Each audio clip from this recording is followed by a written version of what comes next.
In the silent darkness of space, a lone scavenger boards a forgotten ship, only to discover a frightened mother and her mysterious child hiding within its walls. What begins as a simple search for scrap quickly transforms into a fight for survival as hunters from the shadows close in to claim the child whose power could change the fate of the galaxy forever. If you are new to the channel, then please subscribe to the channel and like the video, and tell us where are you watching from. Now, let's jump into the story. Milo was not a soldier. He was not a leader or a rich merchant. He was simply a scavenger who drifted from one abandoned sector to another, searching through broken ships and forgotten technology for anything that could be fixed and sold. His home was a small cargo hauler that carried the weight of his quiet life. He had no crew and no friends. The silence of space was his only companion. One evening, while sorting through broken engine parts, a signal reached him. It was short and strange. Coordinates appeared on his screen along with a simple message. One ship, working condition, cheap. Hurry before it is gone. Milo frowned. Most signals like this were tricks or traps, but something in the tone felt different. Curiosity had kept him alive this long. He decided to follow. The coordinates led far from common trade routes. The system he entered was empty, the kind of place pilots had forgotten. Dust clouds drifted between broken moons. Silent asteroids spun slowly in the dark. And there, above a lifeless moon, floated a ship, medium-sized, metal hull untouched, no lights, no beacons, no signs of damage. It looked too perfect, like it had been waiting. Milo circled carefully. He activated scanners for life signs, heat, radiation. The results were too clean. No danger, no signals. It felt like the ship wanted him to believe it was safe. He decided to dock. The magnetic locks caught and his ship connected with a low metallic thud. The airlock opened without resistance. A soft hiss greeted him. The lights were dim but alive.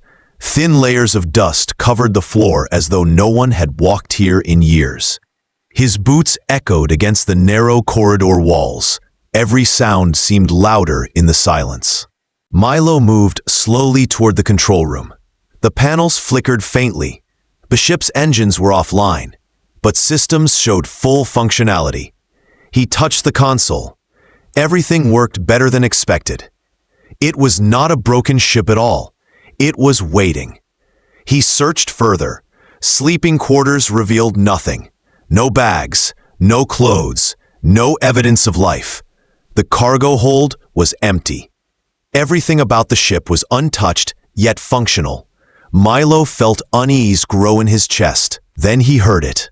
A faint click, as if a door had opened on its own. He spun around quickly, hand on his sidearm, but saw nothing. The hallway lights flickered softly, shadows stretching in uneasy shapes. He kept moving, tension guiding every step. When he reached the engineering deck, all systems were intact. No burns, no cracks, no repairs. Everything seemed untouched. Yet the air carried a sound. Not mechanical, not electrical. Breathing. Shallow, careful, human, or something close. Milo froze. He was not all. The sound led him to a sealed panel in the corner. He pressed his hand against the cold surface. It hummed faintly. With a few commands, the hidden door unlocked. The metal creaked open slowly. Inside was a narrow storage bay. It was dark. Two glowing eyes stared back at him. Milo stepped back sharply. He had seen pirates, machines, smugglers. Never anything like this. Within the shadows, a figure sat holding something close. She stepped into the dim light. Her skin was pale blue, and her hair silver as starlight. She looked tired but unbroken. In her arms rested a child with the same glowing eyes, small, silent, watching him without fear. Milo raised both hands to show he meant no harm. The woman did not speak. Her eyes were filled with sadness and guarded fear. After a moment, she whispered one word, "Please." His heart tightened.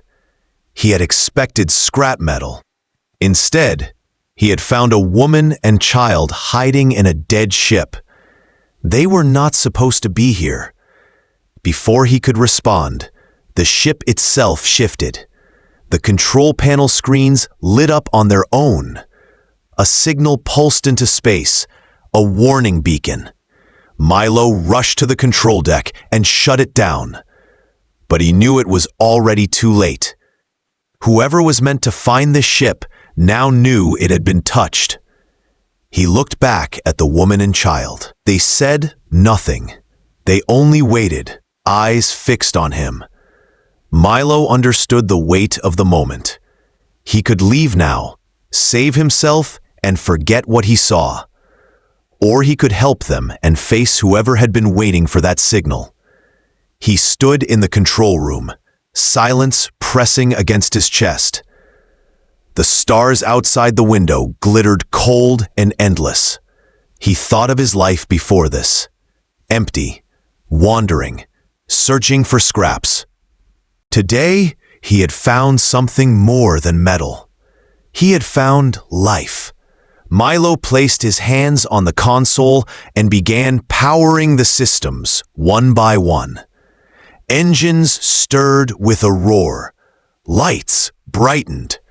The ship hummed as though waking from a long sleep. He did not know where they were going or what was coming, but he knew one thing. He was no longer alone. The ship drifted forward into the endless dark. Milo looked once more at the woman and her child.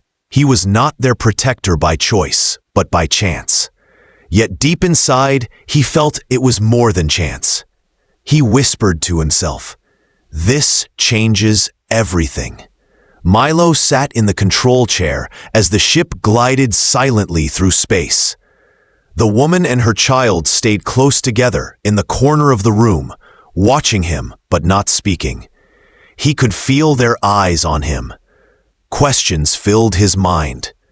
Who were they? Why were they hiding? Why did the ship call out a signal the moment he entered? Finally, the woman spoke. Her voice was low but steady. "My name is Nera. This is my son Orin. We were not passengers. We were not crew. We were prisoners." Milo turned to look at her. The words sank heavily in his chest.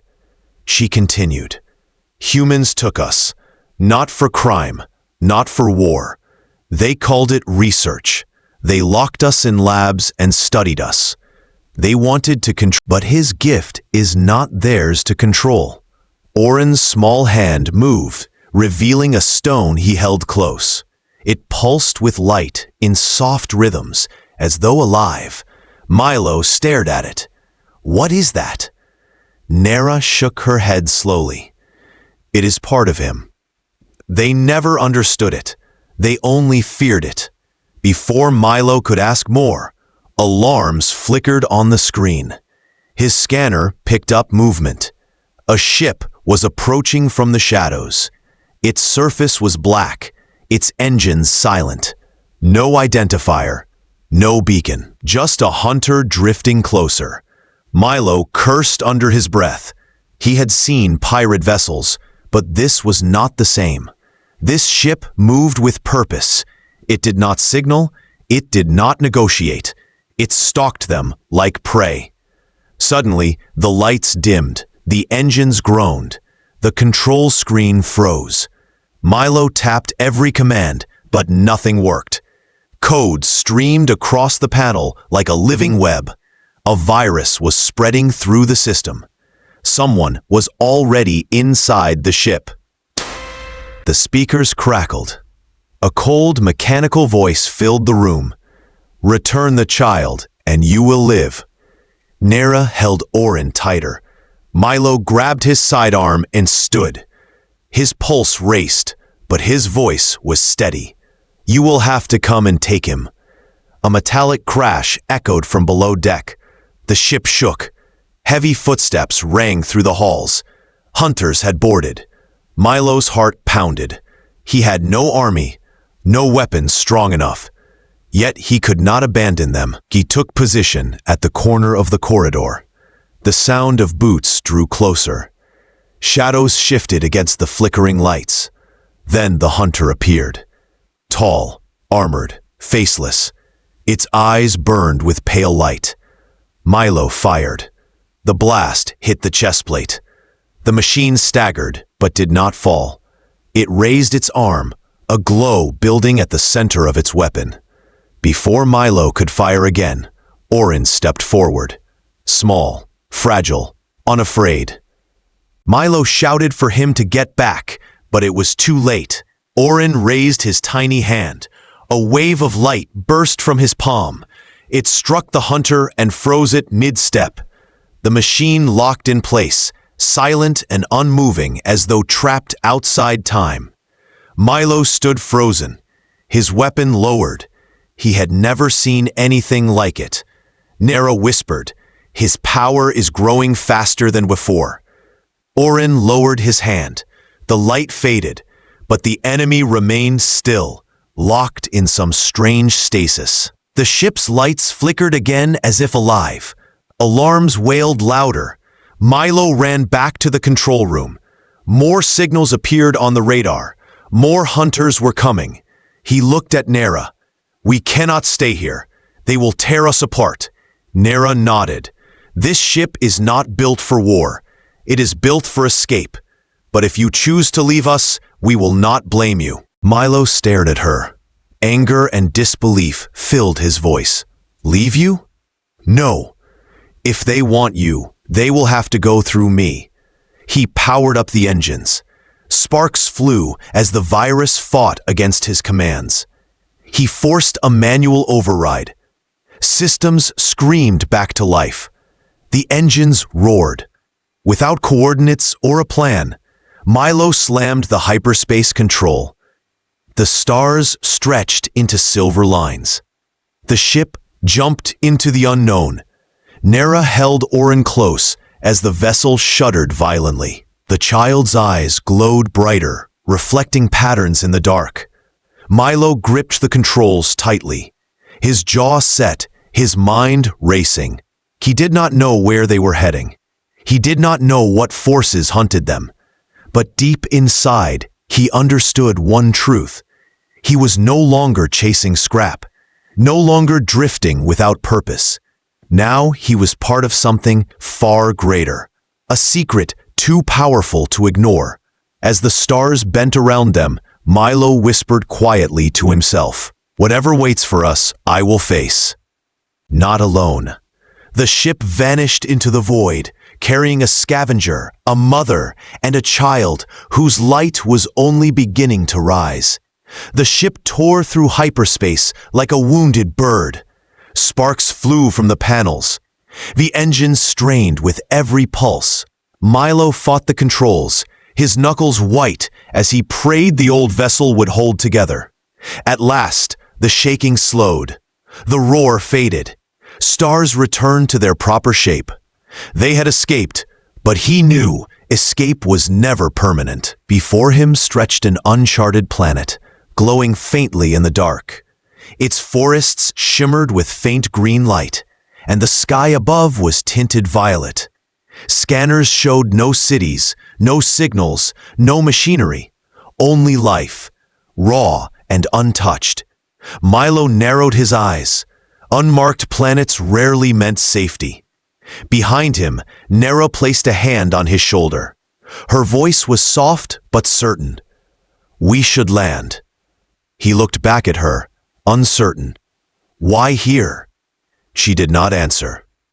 Her gaze remained fixed on the glowing world below. Beside her, Orin's amber eyes shone brighter than ever, almost as if the planet itself was calling him. Reluctantly, Milo guided the ship down through the clouds. The craft trembled, but obeyed. They landed in a wide valley, where tall blue trees swayed against a silent breeze. The ground sparkled faintly under their boots as they stepped outside.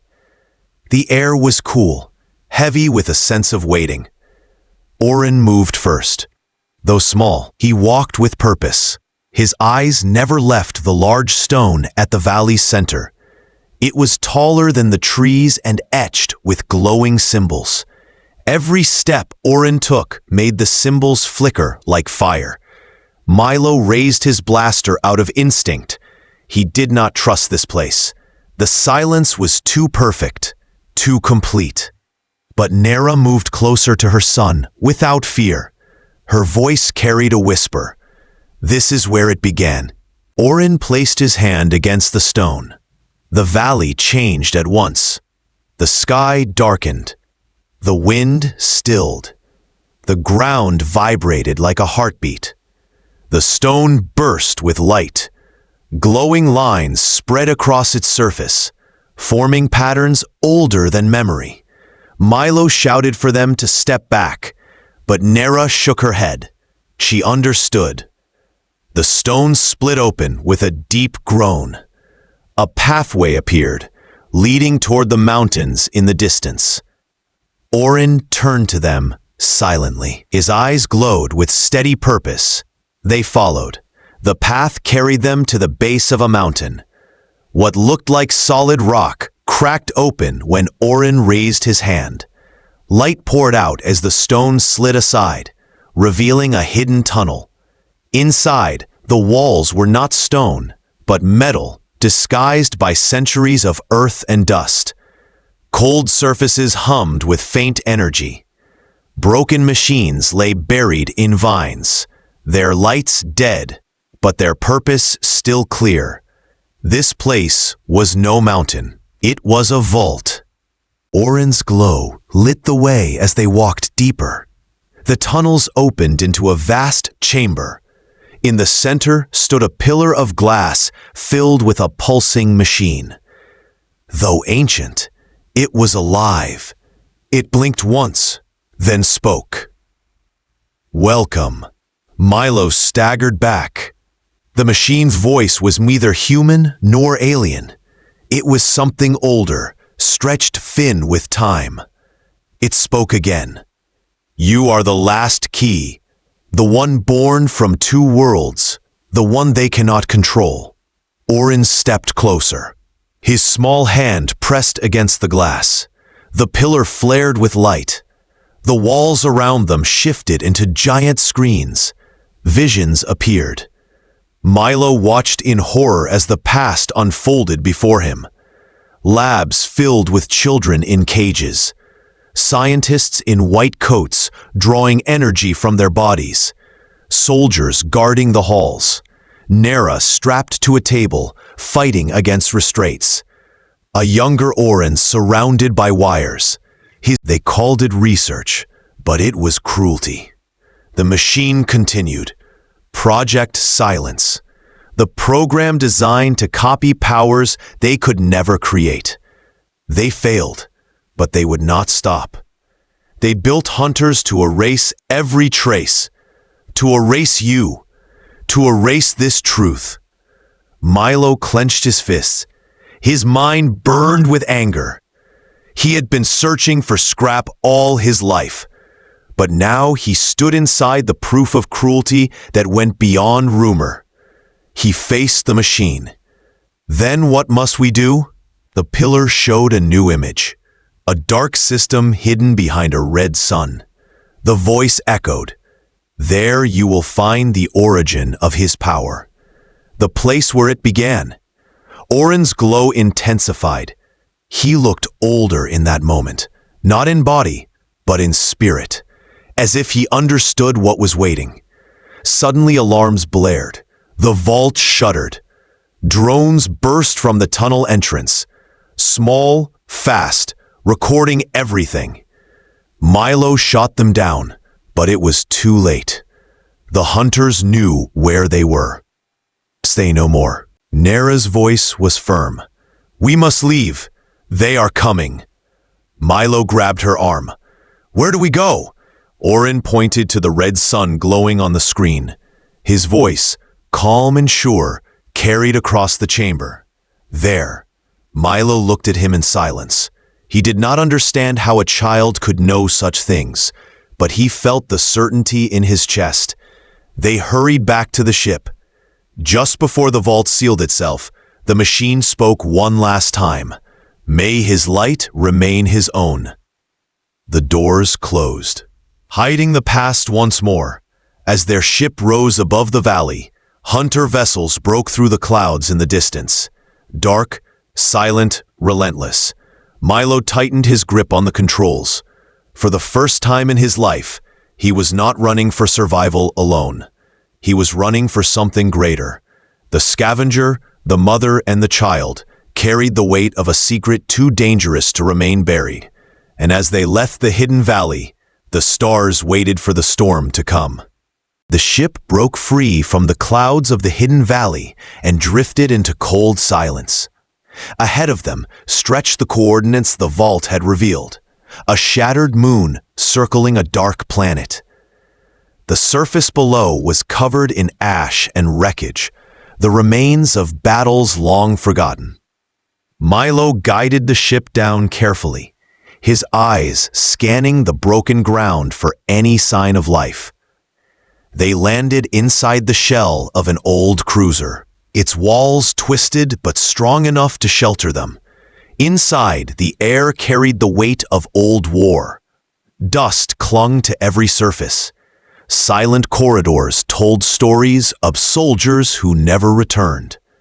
Milo moved through the wreckage with a heavy heart, but his purpose was clear. Nera walked beside him, her voice calm yet firm. They will come soon. Hunters never stop once they find a trail. Milo nodded, checking the shields and charging what little power remained in the weapons. He was no soldier, yet he found himself preparing for a battle that felt larger than anything he had faced before. Orin sat in the center of the cruiser, his amber eyes glowing brighter with each passing hour. His small hands rested on the ground, and wherever he touched, broken systems flickered back to life. Doors opened without command, screens lit with soft light. He was changing, and Milo felt both awe and fear watching him.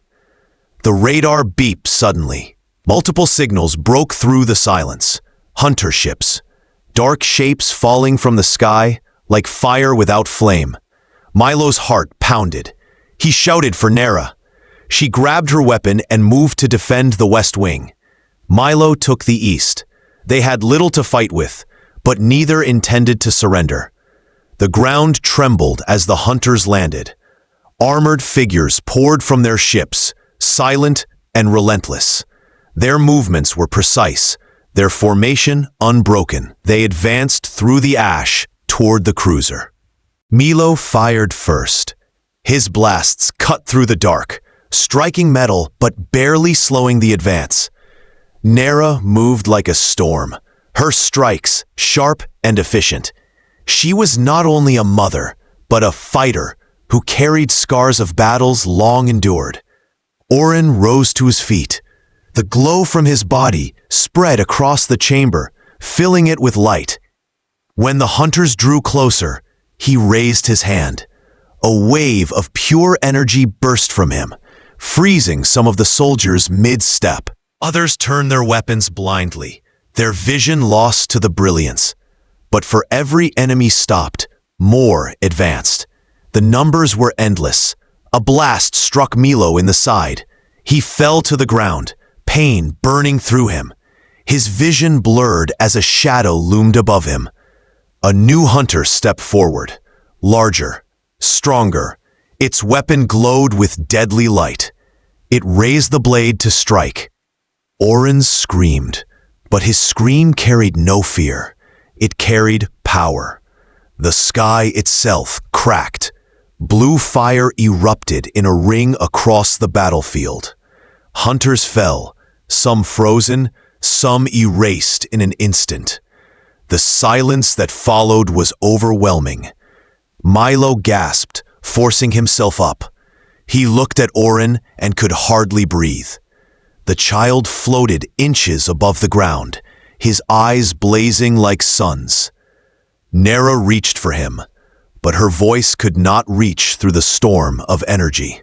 Then the earth shook again, this time deeper. A shadow rose from the horizon. The ground split as a massive shape emerged, larger than any hunter, larger than any ship. It was the Alpha construct, a machine fused with ancient technology, built to erase what it could not control. Its voice thundered through the sky.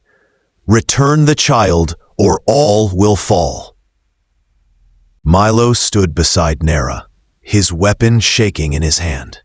The Alpha moved with thunder, each step tearing the ground apart. The army behind it watched in silence, waiting for the command. Orin did not step back. He moved forward, his glow intensifying until the battlefield itself seemed alive with light. He raised his hand, and instead of fire or force, an image spread across the sky. Visions unfolded above them. The truth. Laboratories filled with cages. Experiments on children. The cruel work of Project Silence. The screams, the fear, the stolen lives. Every hunter froze. Even the Alpha paused. Orin's voice carried across the valley, calm and clear. You were not made to destroy. You were made to protect, but you lost your way. The hunters trembled. Their movements faltered. The Alpha lifted its weapon, but hesitation clouded its strike. Orin's glow grew until it filled the sky. He whispered 2 words. No more. A burst of light exploded outward. It covered the battlefield, the sky, the stars themselves. When it faded, the hunters were gone. The Alpha construct vanished. Only silence remained. Orin fell gently to the ground. Nera rushed to hold him. Milo staggered forward, his breath unsteady. He asked quietly, "Is it over?" Orin opened his eyes and smiled faintly. "No, it has just begun." Milo looked at the sky above. For the first time, it was clear. The war was not finished, but something had changed. He touched the side of the old ship, feeling its worn metal under his hand. He turned to Nera and Orin. "We are not running anymore. We will face whatever comes, together."